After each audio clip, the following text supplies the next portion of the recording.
I often think back to the small, one-story house on the corner of Maple Street, the one with the fading white fence and the magnolia tree whose blossoms used to scatter across our porch every spring.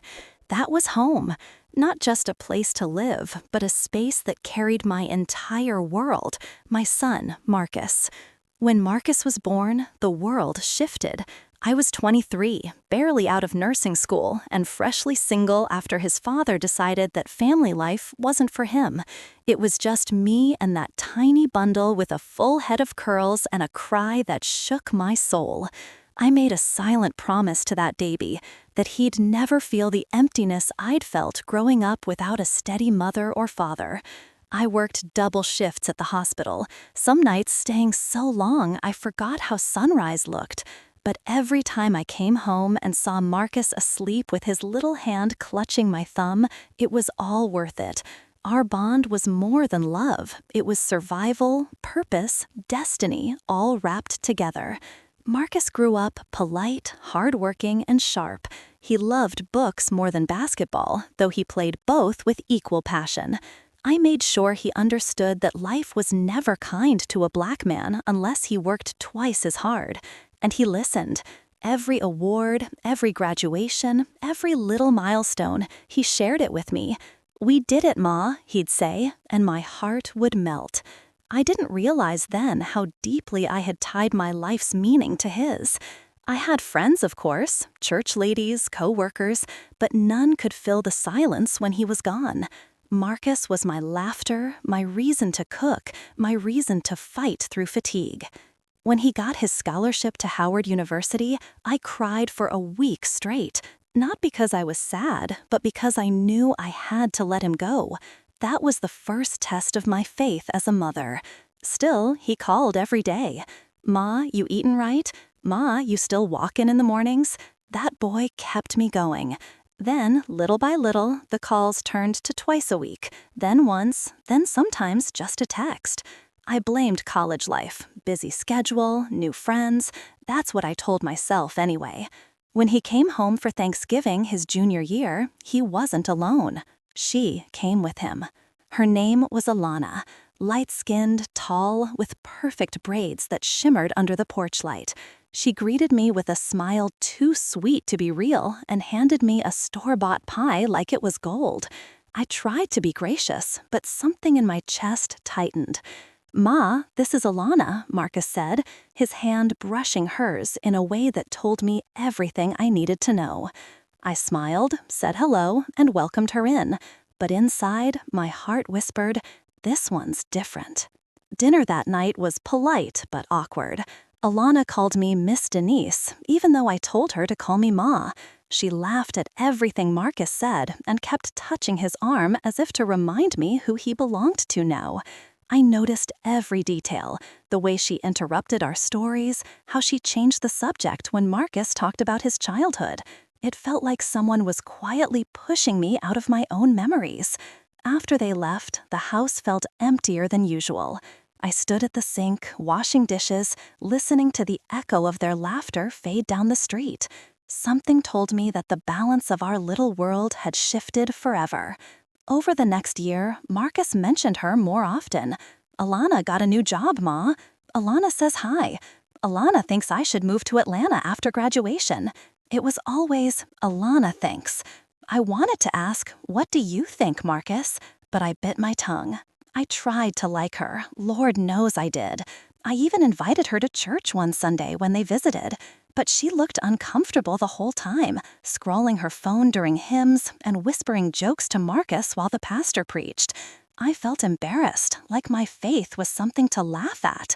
That night, I told Marcus, "She's young, baby, maybe not ready for all this."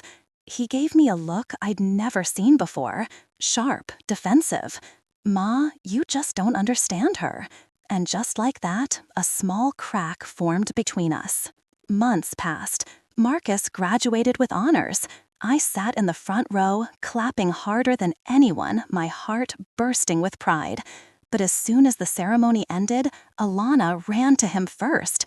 She threw her arms around him before I could even reach him.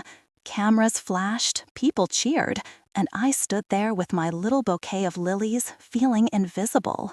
That night, when I finally got him alone, I said softly, "Marcus, you remember what you told me when you got your scholarship? You said, we did it. You gonna say that again tonight?" He smiled, but his eyes looked distant. "Ma, this was my moment, you know that."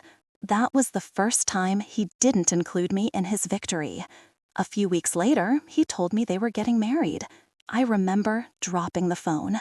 The sound echoed across the kitchen. "Married?" I repeated, trying to steady my voice. "Yeah, we've been talking about it for a while. She got a job offer in Atlanta. I'm going too. We're gonna build something new, Ma." Build something new. Those words stabbed deeper than I expected. I wanted to ask if he was done building what we already had, but I just said, "If she makes you happy, baby, then that's all that matters." It wasn't true, of course. What mattered to me was that he made me happy, and now someone else had that power. The wedding was small, just family and a few friends. Alana's people filled the room with loud laughter and fancy clothes. My side looked modest, quiet, humble. I felt out of place in my own son's wedding. When it came time for the mother-son dance, Marcus held me close for just a minute before Alana called him away for pictures. I didn't cry until I got home.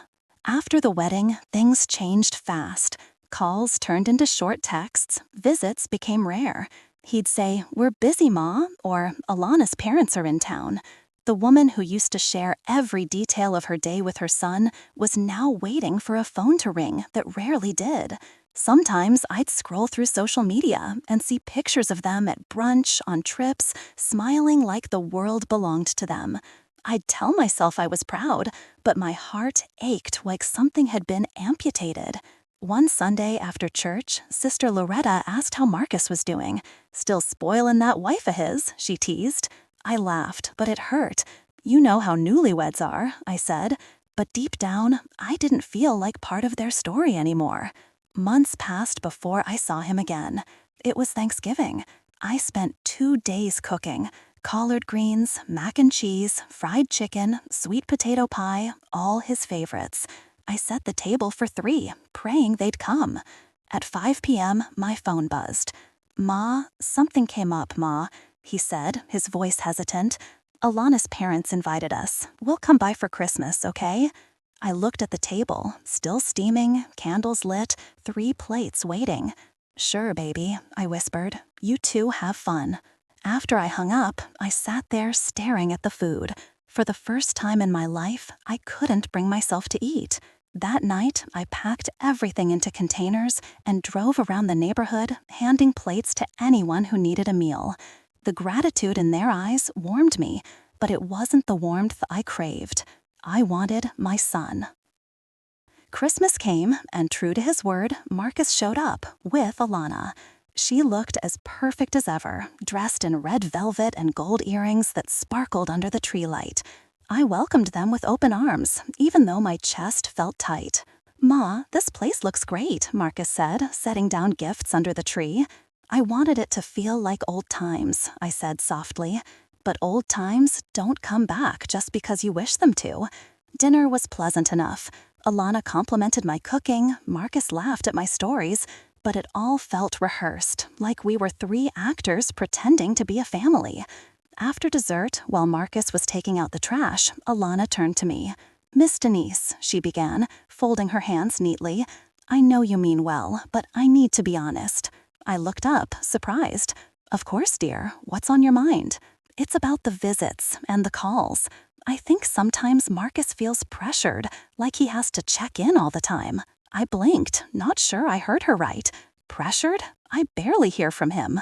She smiled politely, the kind of smile that doesn't reach the eyes. "He's trying to balance everything, you know, work, home, us. I just want him to have peace." Peace, as if my love was chaos. I took a slow breath. "Sweetheart, I raised that boy through every kind of storm there is. Don't you tell me about peace." Her face tightened. I didn't mean it that way. But the damage was done. Marcus came back in, and I plastered on a smile, pretending nothing happened. Yet all night, my mind replayed her words. After they left, I sat by the tree until the lights blurred through my tears. The months that followed felt colder than any winter I'd known. Our calls dwindled to once a month. Alana got pregnant, and I found out through Facebook. My own grandbaby announced to the world before her grandmother even knew. When I called to congratulate them, Marcus said, "Sorry, Ma, it all happened fast. We were gonna tell you in person." I laughed it off. "That's all right, baby. I'm just happy for you both." But my heart broke a little more. When the baby, little Ava, was born, I drove all the way to Atlanta again, bringing tiny clothes, a crocheted blanket, and every bit of love I had left. At the hospital, Alana looked tired but glowing. Marcus was holding the baby, his face full of pride. For a moment, I forgot all the hurt. I just saw my son becoming a father. I leaned down and... But Alana didn't smile. She shifted uncomfortably, and I could feel her eyes on me, measuring, watching. The nurse came in and said only 2 visitors were allowed at a time. Alana looked at me and then at Marcus. "Maybe your mom can come back later," she said softly. Marcus hesitated, then nodded. "Sorry, Ma, hospital rules." I forced a smile. "Of course, baby. You two rest." I walked out of that hospital trying not to cry in front of strangers. The following months were a blur of missed birthdays, postponed visits, and polite excuses. Every time I asked to see Ava, there was a reason why I couldn't. She's sick. We're traveling. She's teething and cranky. I started to realize it wasn't just distance, it was exclusion. One afternoon, I decided to stop waiting for permission. I packed a small bag of gifts and drove down again. When I arrived, I could hear Ava laughing inside. That sound melted my heart. But when Alana opened the door, her expression said it all. "Oh, Miss Denise, we weren't expecting company." "I was just in the neighborhood," I lied. "Brought some toys for the baby." She sighed. "Marcus isn't home right now." "That's fine, I can just drop these off." But she didn't move aside. "I think it's better if you call first next time," she said. "We've got a routine now, and Ava doesn't do well with surprises." I looked at her, and for a moment, I didn't see the polite young woman my son loved. I saw a wall between me and my family. I turned away, fighting tears. "You have a good day, Alana." When I reached my car, I finally let the tears fall. I cried like a mother who had lost something she couldn't name. Weeks later, Marcus called.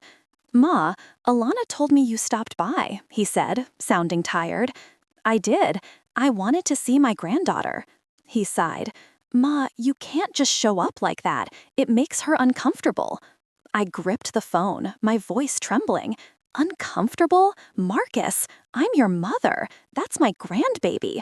"I know, Ma, I know," he said quickly. "It's just, things are different now. You gotta respect our space." Our space. That phrase cut deeper than any insult. I didn't yell. I didn't plead. I just said, "All right, baby, I hear you." After I hung up, I sat in silence for a long time. The walls of my house seemed to close in on me. The laughter, the memories, the warmth, it all felt like echoes of a past that no longer existed. That night, I took out an old photo album. There was Marcus at age 5, holding a crayon drawing of the 2 of us. At the top, in shaky letters, he'd written, "Me and Mommy forever." I traced those words with my finger, tears blurring the ink. Forever had turned into distance. Spring came again. The magnolia tree bloomed outside, petals falling like memories I couldn't hold on to. One Sunday, after service, Pastor Lewis stopped me. "Denise, haven't seen Marcus in a while. You two all right?" I smiled weakly. "He's busy with the baby, Pastor." He nodded. "Family's everything, sister. Don't let the devil sow division." I nodded too, but the truth was, I didn't know how to fix what was broken. That night, I wrote Marcus a letter. Not a text, not a voicemail, a real letter. I told him how proud I was of him, how much I missed him, how I wasn't angry, just heartbroken. I ended it with, "A mother's love doesn't need space, baby. It needs connection. Please don't let distance turn into silence." I never knew if he read it. He never mentioned it. But I kept sending birthday cards, Christmas gifts, little messages for Ava. Even if no one replied, I couldn't stop being his mother. Because even when your child builds a life without you, your love still builds around them, in silence, in prayer, in hope. And that hope, fragile as it was all I had left. I used to think heartbreak was loud, that it came with shouting, slammed doors, and tears that wouldn't stop. But the truth is, heartbreak can be quiet. It can sit with you at breakfast while the coffee goes cold. It can hum softly in the background while you fold laundry for a house that's too empty. It can whisper through every unanswered call. That's what my life had become, quiet heartbreak. I still worked at the hospital, though I'd cut down my hours. My body wasn't what it used to be. 53 years old, knees aching, back sore. The other nurses called me Mama D, and sometimes that nickname made me smile. It reminded me I was still a mother, even if my son had built his world somewhere else. One Friday afternoon, I fainted during a shift. I remember feeling dizzy, then waking up in the ER with my coworkers hovering above me. The doctor said it was stress, exhaustion, maybe high blood pressure. "You need to rest, Miss Denise," he said gently. Rest? How does a mother rest when her heart won't? When I got home that night, I sat on my bed and stared at my phone. I wanted to call Marcus, but I hesitated. Would he answer? Would Alana pick up instead? I scrolled through our old texts, the emojis, the love you ma, the photos of baby Ava, and finally, I hit call. It rang 4 times before he answered. "Hey ma," he said. Just hearing his voice made my eyes fill. "Hey baby, you busy?" "Yeah, kinda. What's up?" I took a deep breath. "I just wanted to hear your voice." There was a pause, then a distracted, "That's sweet, Ma. Everything okay?" I wanted to tell him everything. The fainting, the loneliness, the ache that lived in my chest. But the words got stuck. "Yeah, baby, everything's fine." "Good. Ava's got a cold, so we're dealing with that. But we'll visit soon, okay?" "Okay," I said softly. We both knew he wouldn't. When I hung up, I cried quietly into my hands. Not loud sobs, just soft tears that wouldn't stop coming. Weeks passed. My health improved a little, but my spirit didn't. Even church felt different now. I'd sit in the same pew I used to share with Marcus, but his side stayed empty. People said time heals everything, but they never tell you how slow that healing can be. Then, one morning, my phone rang. It was Marcus. "Ma, Alana's got a business trip next week. Can you come stay a few days and help with Ava?" For a moment, I thought I'd misheard him. "You want me to come?" "Yeah," he said, almost sheepishly. "I could use some help." I tried not to sound too eager. "Of course, baby. I'll pack tonight." When I hung up, I actually laughed out loud for the first time in months. I cleaned the house, baked cookies, even bought a new dress. I was going to see my grandbaby. When I arrived, Ava ran to me, her little curls bouncing. "Nana," she squealed. That one word healed something inside me. I scooped her up, breathing in her baby scent, tears stinging my eyes. Marcus hugged me too, but it felt awkward, like we were both trying to remember how to fit back into each other's arms. "Thanks for coming, Ma," he said. "It's just for a few days." "I don't mind. It's been too long." Alana came downstairs, suitcase in hand. "Hi, Miss Denise. Thanks for helping out." She sounded polite, but not warm. Still, I smiled. "You travel safe, sweetheart." When she left, the air in the house finally felt lighter. For the next few days, I was in heaven. I cooked breakfast, sang songs with Ava, and tucked her in at night. Marcus seemed happier too. We talked like old times, about his job, my health, even silly memories from his childhood.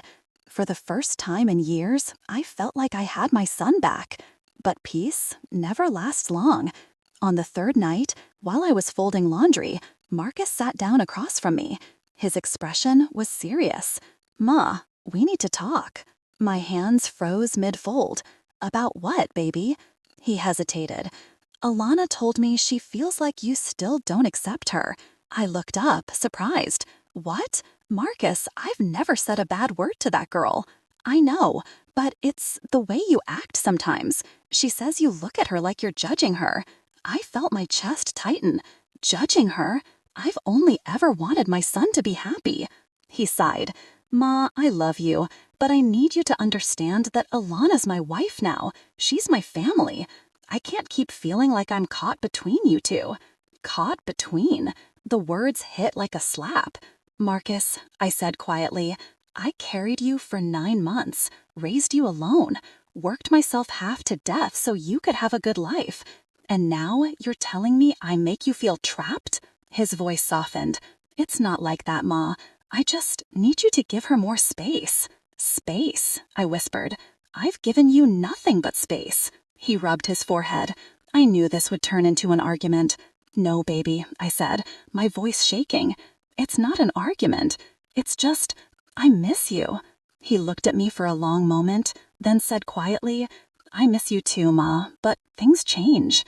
That night, after he went to bed, I sat in the dark living room, watching the shadows on the walls. For the first time, I wondered if maybe love could hurt too much, if holding on too tight could push someone away for good. The next morning, I woke up early to make breakfast. Pancakes, bacon, scrambled eggs, Marcus's favorites. When he came downstairs, he smiled faintly. "Smells good, Ma." I smiled back, pretending nothing was wrong. But halfway through breakfast, "I told you earlier," she said lightly, brushing a strand of hair from her face. "It's her friend's birthday. We promised we'd show up for a bit." I could feel my heart sink, but I smiled anyway. "You go on, baby. It's all right." Malik hesitated. "Mom, I said it's fine." My voice cracked, though I tried to hide it. "You're young. Go live your life." He looked at me, torn, but in the end he stood up and hugged me. "We'll come by next week, okay?" "Sure," I said, even though I knew next week would probably turn into next month. When the door closed behind them, I stood in the quiet house, staring at 2 half-eaten plates and a table set for a family that no longer existed. Days later, I ran into one of Malik's old friends at the grocery store. He asked me how Malik was doing, mentioned he hadn't seen him in months.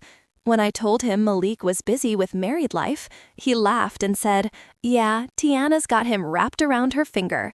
Doesn't come out with the boys anymore." His tone was casual, but his words cut deep. Wrapped around her finger. It wasn't that I blamed Tiana entirely. No, she was young, confident, doing what any wife might do to secure her place. But the way she isolated him, the way she subtly erased the lines that tied him to me, it felt like slow poison. And I knew I had to act before there was nothing left to save. So I reached out again. I started calling Malik more often, not to scold, but to remind. I'd ask about work, about his health, about the new garden he'd once told me he wanted to start. I'd send little things in the mail, his favorite cookies, a sweater I knitted. Sometimes he'd call to say thanks. Sometimes he'd text, "Appreciate it, Mom." But slowly, I began to see change. One evening, around 9 p.m., my phone rang. It was Malik. "Hey, Mom," he said softly. "You awake?" "Always," I said, smiling through tears I didn't let fall. We talked for nearly an hour, about everything and nothing, work, family, even his childhood memories. He laughed when I reminded him how he used to cry every time I cut his hair. Then, after a pause, he said, "You know, I miss this, talking to you like this." I swallowed hard. "Then call more often, baby." "I will," he said, and for the first time in a long while, I believed him. A few weeks later, he surprised me with a visit, alone. I was out watering the plants when I saw his car pull into the driveway. I nearly dropped the watering can. Malik? I gasped as he stepped out, smiling sheepishly. Hey, Mom, thought I'd check in on you. I hugged him like I'd been starving for years. You didn't tell me you were coming. I wanted to surprise you. We spent the whole afternoon together, cooking, talking, laughing. He helped me fix the squeaky door, changed a light bulb, even sat with me on the porch as we watched the sunset. It was like having my boy back, even if only for a moment. But later that night, when he left, I noticed a tension in his eyes, like he was torn between two worlds.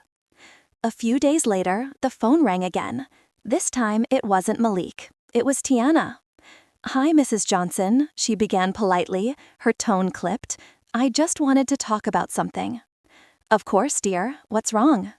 She hesitated. It's just, Malik's been spending a lot of time at your place lately, and while I understand you two are close, I feel like it's interrupting things. Interrupting? I repeated slowly. Yes, she said. We're trying to build our own rhythm as a couple.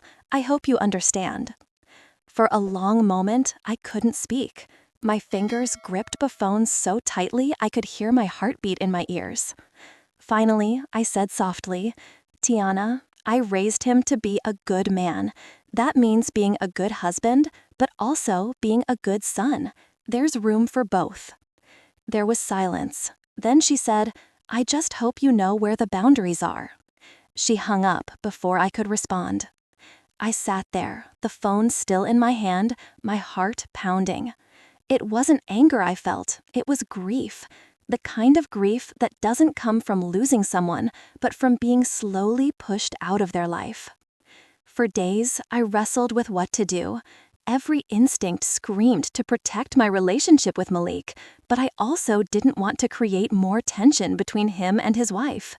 I prayed, oh how I prayed, for wisdom, for peace, for my son's happiness. Then, one evening, Malik showed up again, this time looking exhausted. Mom, he said, sitting heavily on the couch, Tiana told me she called you. She did, I replied quietly. He rubbed his temples. I'm sorry about that. Things have been rough. She thinks I'm too close to you, that I can't make decisions without you. I felt the sting, but kept my voice calm. And what do you think, baby? He looked up at me, eyes full of conflict. I think she's wrong, but I also think maybe I haven't been fair, to her or to you. I reached out and took his hand. You don't have to choose, Malik. You just have to balance. I don't want to be in the middle. I just want to be your mother. He squeezed my hand tightly. I know, Mom. I know. That night, when he left, I felt something lift. Maybe not a resolution, but a softening. The heartache hadn't vanished, but I realized something powerful. I couldn't control how much space I had in his life, but I could control how much love I kept in mine. So I started living again, not for Malik, but for me. I joined a choir at church, started baking for the neighborhood kids, even took a small trip with my sister. And slowly, I began to feel joy again. Real joy, not the kind borrowed from someone else's happiness. And the more I focused on my own peace, the more Malik came around, genuinely, not out of guilt. He'd call, visit, sometimes even bring Tiana. She was warmer now, softer. Maybe she saw that I wasn't her competition. I was her husband's foundation. One afternoon, as we sat together on the porch, Malik said something that brought tears to my eyes. You know, Mom, you were right. Love isn't about choosing. It's about balancing. I just wish it hadn't taken me this long to learn. I smiled through the tears. That's what life's for, baby. Learning late is better than never. The sun dipped low in the sky, casting golden light across our faces. For the first time in a long time, my heart felt whole. Not because everything was perfect, but because I had stopped fighting to be chosen. I realized that the heart doesn't fight to win people back. It fights to remember who it is when they leave. And mine had finally remembered. Narrated by Evelyn. There's a kind of peace that doesn't arrive with celebration.